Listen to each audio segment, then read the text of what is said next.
아멘. 하나님께 영광의 박수 올려드리겠습니다. 아멘. 할렐루야. 할렐루야. 한 주간 평안하셨습니까? 우리 옆에 있는 분들과도 한번 인사했으면 좋겠습니다. 우리 오랜만에 뵙는 분들도 있으시겠지만 잘 지내셨습니까? 한 주간 평안하셨습니까? 우리 그렇게 한번 인사하겠습니다.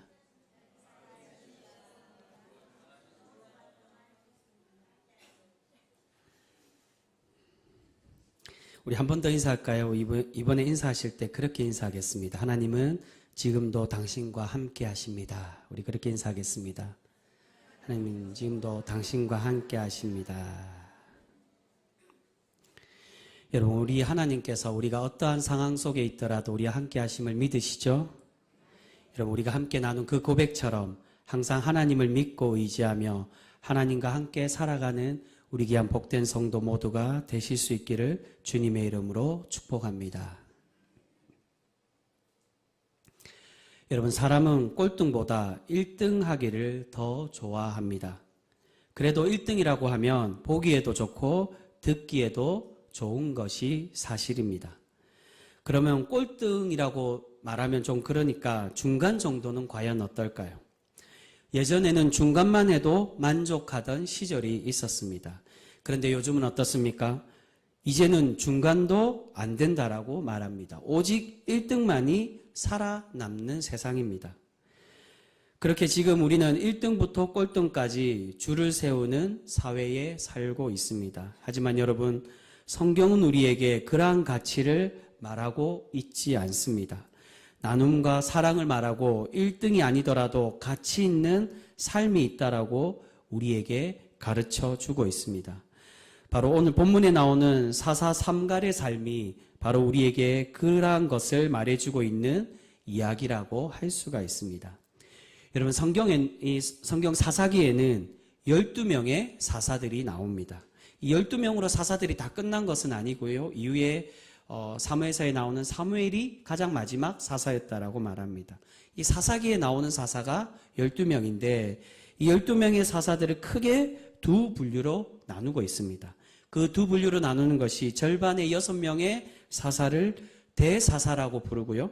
그리고 나머지 절반 6명의 사사를 소사사라고 그렇게 부릅니다. 그런데 여기서 대사사와 소사사를 나누는 기준이 무엇일까요? 우리가 대사사라고 하면 보통 어떻게 생각하기 쉽습니까? 대사사라고 부르니까 업적도 많고 하나님께 많은 칭찬을 받은 위대한 사사를 대사사라고 그렇게 쉽게 생각하기 쉽습니다. 그러면 반대로 당연히 소사사는 업적도 작고 활동도 작기 때문에 소사사라고 부른다라고 생각을 합니다.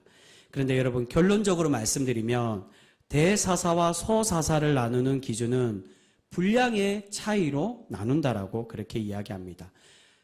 성경의 이 길이의 글자 수를 말합니다. 분량이 많으면 대사사이고 분량이 작으면 소사사라고 그렇게 부릅니다. 이것은 선지서도 마찬가지입니다. 예언서라고 말하는 이 선지서도 대선지서로 분류하는 선지서는 소선지서와 대선지서를 분류하는 기준이 분량으로 그렇게 나눈다라고 이야기합니다. 분량이 많은 대선지서에 나오는 선지자라고 해서 하나님께서 인정한 대선지자가 되는 것이 결코 아닙니다. 도리어 이스라엘 역사 중에 대선지자로 불렸던 이름들을 보시면 선지자의 이름을 딴 선지서가 없는 엘리야와 엘리사가 대선지자라고 그렇게 이야기합니다. 대선지자와 대선지서는 다른 의미입니다. 여러분, 대사사들 중에는 어떤 사사들이 있습니까? 가장 대표적인 사사가 대사사 중에는 여사사였던 드보라가 있고요. 그리고 300용사로 유명한 누굽니까? 기드온 사사가 있습니다. 그리고 가장 사사하면 유명한 사사가 누굽니까? 가장 마지막에 12번째 나오는 삼손을 이야기를 합니다. 여러분, 이들은 사사기에서 가장 많은 분량을 차지하는 사사들입니다. 그런데 사사기에 많은 분량을 차지하고 대사사라고 불리는 사람들은 그 이름처럼 소사사들보다 더 위대한 업적을 남긴 사람들이냐? 결코 그렇지 않다는 것입니다. 길이가 길다는 것은 많은 업적도 남기는 것도 분명히 있지만, 하지만 길이가 길다고 해서 모두 다 업적만 있는 것이 아니고 대사사들의 삶의 모습을 보면 업적도 많지만 그들의 실수와 연약한 모습도 많이 나오는 것을 우리가 살펴볼 수가 있습니다. 그렇기에 대사사와 소사사의 분류는 그저 업적이 아닌 단순히 분량의 차이로만 나눈다라고 이야기합니다. 여러분, 대사사라고 불리는 기드온은 어떤 사람이었습니까? 우리가 잘 알고 있는 대로 300용사로 많은 적을 물리친 업적을 남긴 사람으로 알고 있습니다. 또한 그러한 업적도 있지만 분명히 실수도 있었다는 겁니다. 그는 잘못된 기도, 양털뭉치의 기도를 드림으로 그러한 하나님께 책망받은 그러한 사람이 되고 있는 것을 우리가 살펴볼 수가 있습니다. 어떤 분들은 오해를 하시는 분들이 있습니다. 양털뭉치의 기도를 하나님께서 그 양털뭉치로 기적을 보여주셨기 때문에 그가 하나님께 좋은 기도를 드린 것이 아니냐라고 오해할 수 있지만 그 다음 장에 보시면 하나님이 이런 기도원의 자신이 의를 나타내기 위해 자신을 자랑하기 위해 기도했던 그 모습을 책망하고 계시는 것을 볼 수 있습니다. 그래서 수만 명의 병사들을 이끌고 가는 기도원에 너는 겸손하기 위하여 300명만 데리고 가라고 말씀하십니다. 여러분, 대사사였던 입다도 마찬가지입니다. 입다도 대사사에 속하는데 입다가 무엇으로 유명합니까? 서원으로 유명한 사람입니다. 그는 잘못된 서원으로 딸을 죽게 하는 실수를 범하기도 했습니다. 어떤 잘못된 해석을 하시는 분들은 그렇게 이야기합니다. 하나님께 서원한 것은 반드시 지켜야 된다라고. 그런데 여러분, 사람을 죽이는 것, 인신제사를 드리는 것, 그러한 서원은 지키지 않아도 되는 것입니다. 우리가 오해해서는 안 됩니다. 하나님은 우리에게 그러한 서원을 지키기를 바라시는 분이 아니십니다. 그리고 마지막 사사였던 삼손은 어떤 사람이었습니까? 블레셋 여인의 유혹을 받아서 하나님께서 내려주신 힘을 잃어버렸던 사람입니다. 이처럼 대사사라고 하는 사람들이 업적도 많이 있지만 그러한 업적만 있는 것이 아니라 실수도 많고 하나님께 책망도 받았던 사람들이었다는 것을 우리는 알 수가 있습니다. 근데 여러분, 소사사들은 어떻습니까? 소사사들의 경우를 보며 비록 그들이 사사로서의 기간도 짧고 업적도 적게 나오지만 하지만 자신의 맡은 자리에서 최선을 다함으로 하나님께 칭찬받았던 사람들이었음을 우리가 알 수가 있습니다. 바로 오늘 우리가 함께 살펴볼 이 소사사에 속하는 삼갈이 그러한 사사였음을 우리에게 말씀해 주고 있습니다. 여러분, 삼갈은 그의 사사 기간이 가장 짧았던 사사라고 그렇게 이야기합니다. 왜냐하면 뒤에 보시면 4장 1절에 보시면 에훗이 죽으니라고 말씀이 시작이 됩니다. 이 에훗 이후에 두 번째 사사였던 에훗 이후의 사사의 이야기가 소개가 되는데 그렇게 쭉 소개하다가 4절을 보시면 이렇게 소개합니다. 그때에 랍비돗의 아내 여선지자 드보라가 이스라엘의 사사가 되었는데 라고 소개를 합니다. 두 번째 사사였던 에훗 이후에 세 번째 사사 삼갈이 있는데도 4장에서는 네 번째 사사 드보라로 바로 넘어가는 것을 볼 수 있습니다. 이렇게 두 번째 사사에서 네 번째 사사로 넘어가는 이유가 삼갈의 사사직이 정말로 짧은, 이 주석에 보면 1년밖에 되지 않았다라고 그렇게 추정을 하고도 있습니다. 이렇게 짧았던 사사 시절을 보냈기 때문에 이 삼갈의 사사를 바로 넘어간다라고 이야기합니다. 이렇게 제일 짧았던 사사, 우리 절수로도 가장 짧습니다. 많은 소사사들 중에 대부분이 2절에서 3절씩은 나오는데 이 삼갈만 유일하게 단 한 절만 소개가 됩니다. 이 한 절밖에 되지 않는 분량이기에 별로 업적도 없을 것 같지만 오늘 말씀을 자세히 보시면 삼갈의 모습은 우리에게 많은 교훈을 주고 있는 것을 볼 수 있습니다. 여러분, 먼저 삼갈의 출신을 보면 그가 어떤 출신이라고 나옵니까? 사실은 어디 지파, 어디 출신인지 소개하지 않고 있습니다. 그저 그의 아버지 이름만을 소개하는데 그의 아버지 이름이 무엇이라고 말합니까? 아낫이라고 말합니다. 여러분, 아낫에 대해서 좀 생소하신 분들도 있겠지만 아낫은 가나안의 3대 여신 중에 하나가 바로 아낫이라고 그렇게 얘기합니다. 가나안에는 3대 여신이 있습니다. 제일 유명한 여신 2명이 누굽니까? 아스타롯과 아세라입니다. 오해하시는 분들이 있지만 아스타롯은 바알의 아내 여신이고요. 아세라는 바알의 어머니 여신입니다. 그리고 그 다음으로 가장 유명한 여신, 3대 여신 중에 하나가 바로 이 삼갈의 아버지의 이름이었던 아낫이라는 여신입니다.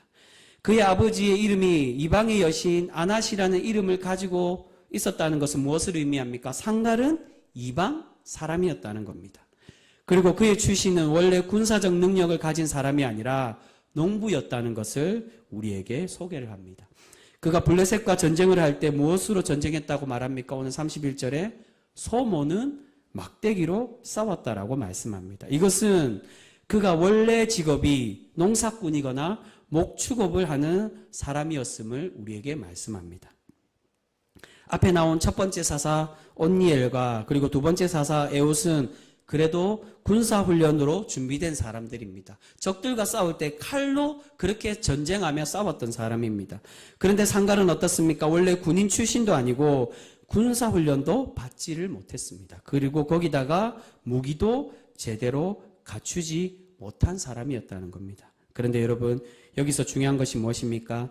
이렇게 그가 막대기 하나로 블레셋과 싸웠을 때 그의 결과가 어떻게 되었습니까? 오늘 말씀 후반부를 보시면 블레셋을 이겨 600명을 죽이고 그리고 이스라엘을 구원하였다라고 말씀해 주고 있습니다.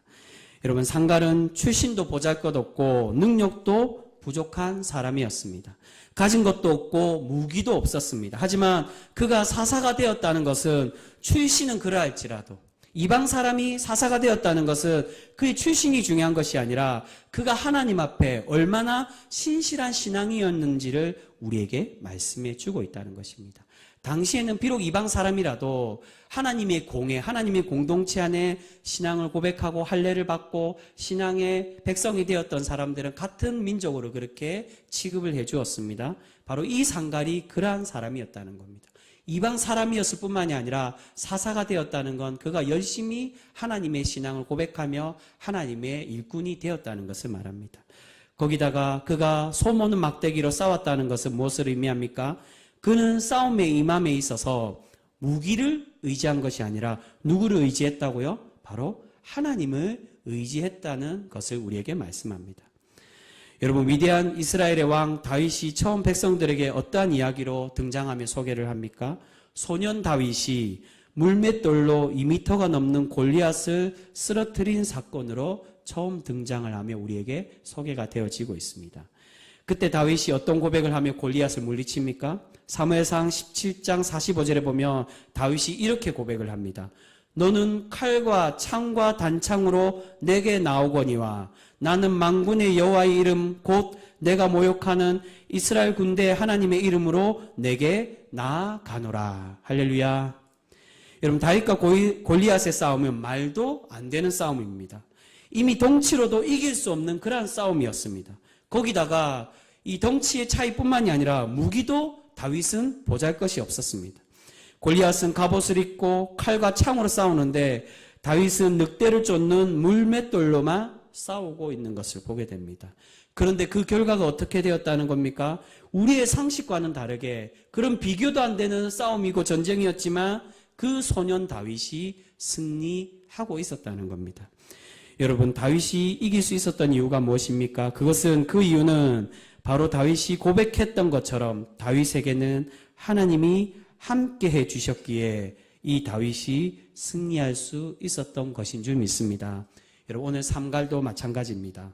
하나님께서는 삼갈이 비록 능력도 없고 가진 것도 없고 출신도 미천할지라도 그러한 삼갈 자신의 부족함 속에서도 그가 하나님을 의지하고 최선을 다했기에, 맡은 자리에 최선을 다했기에 하나님은 그와 함께 해주시고 블레셋을 이길 수 있고 이스라엘을 구원하는 위대한 지도자, 그러한 사사로 세워가고 있는 것을 볼 수 있습니다.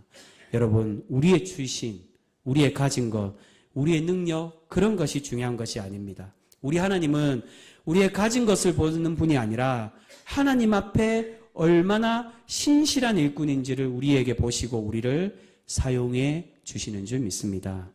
여러분, 이러한 사람의 한계가 아니라 그 사람의 중심을 보시고 세우는 모습은 바로 앞에 나오는 두 번째 사사 에웃에게도 그러한 동일한 은혜를 우리가 발견할 수가 있습니다. 우리 말씀 한 구절 찾아보겠습니다. 바로 같은 장에 있는 위에 나오는 말씀입니다. 3장 15절 말씀. 우리 에웃을 소개하는 말씀입니다. 3장 15절 말씀 같이 읽겠습니다. 시작. 이스라엘 자손이 여호와께 부르짖음에 여호와께서 그를 위하여 한 구원자를 세우셨으니 그는 곧 베냐민 사람 게라의 아들 왼손잡이 에웃이라. 이스라엘 자손이 그를 통하여 모압 왕 에글론에게 공물을 바칠 때에. 아멘. 여러분, 에웃을 소개할 때 어떻게 소개합니까? 그가 무슨 손을 썼다고요? 왼손을 쓴 왼손잡이 에웃이라고 말합니다.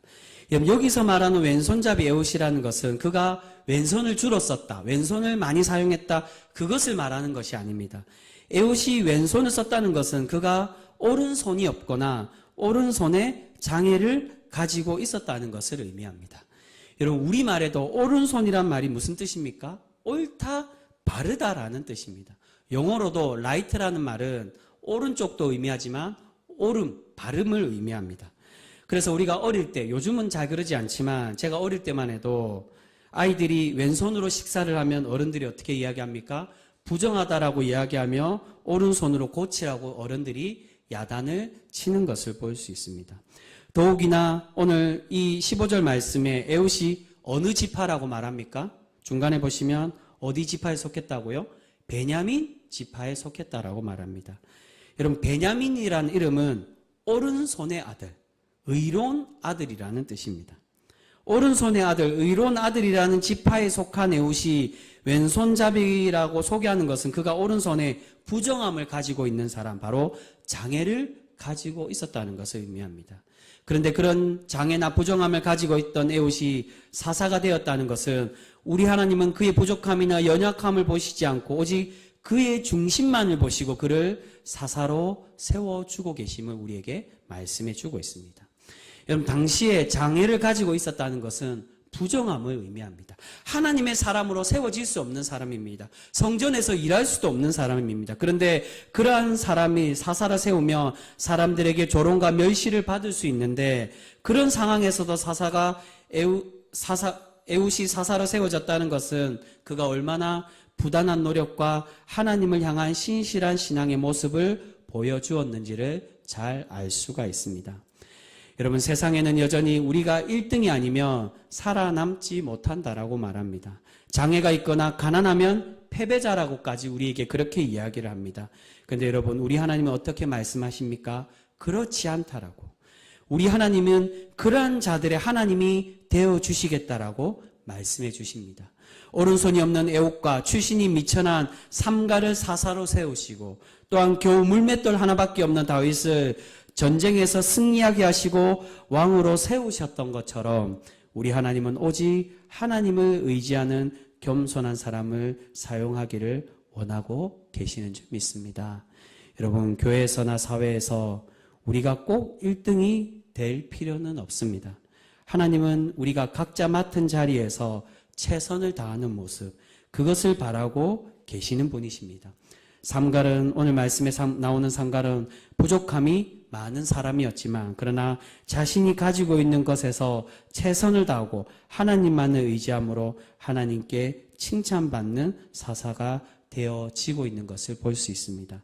여러분, 그렇기에 사사기에 나오는 여러 사사들이 나오지만 많은 업적을 남긴 대사사들보다 이 소사사 삼갈이 훨씬 뛰어나고 위대한 사사라고 할 수가 있습니다. 여러분, 왜 그렇습니까?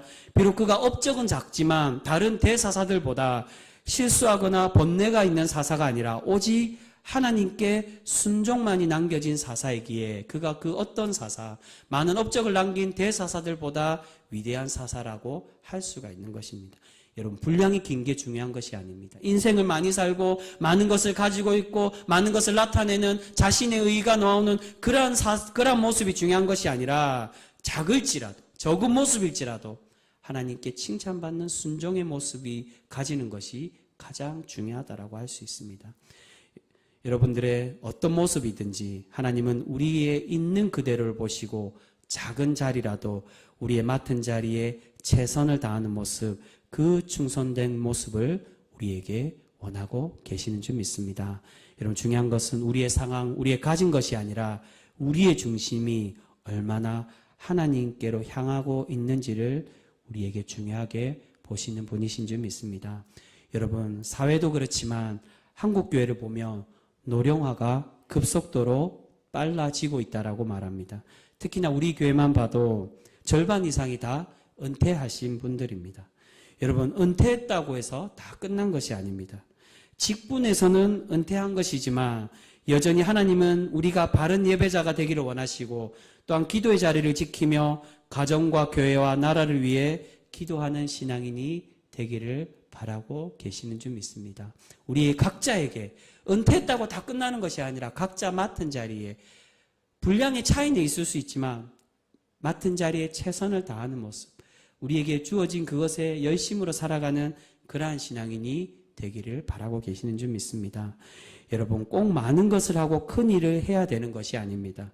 작은 자리, 작은 일을 하더라도 그 작은 섬김이 하나님 보시기에 아름다운 모습임을 우리가 기억하여서 최선을 다함으로 하나님께 칭찬받는 거룩한 성도 우리 모두가 되실 수 있기를 소망합니다. 사랑하는 성도 여러분, 우리 하나님께서 우리의 상황과 처지를 보시지 않으시고 우리를 사랑하여 주시고 능력 부어 주시는 것처럼 우리 또한 오직 하나님만을 바라보고 의지하여 하나님의 귀한 일꾼으로 날마다 세움받는 우리 충성된 모든 복된 성도 우리 모두가 되실 수 있기를 주님의 이름으로 축복합니다.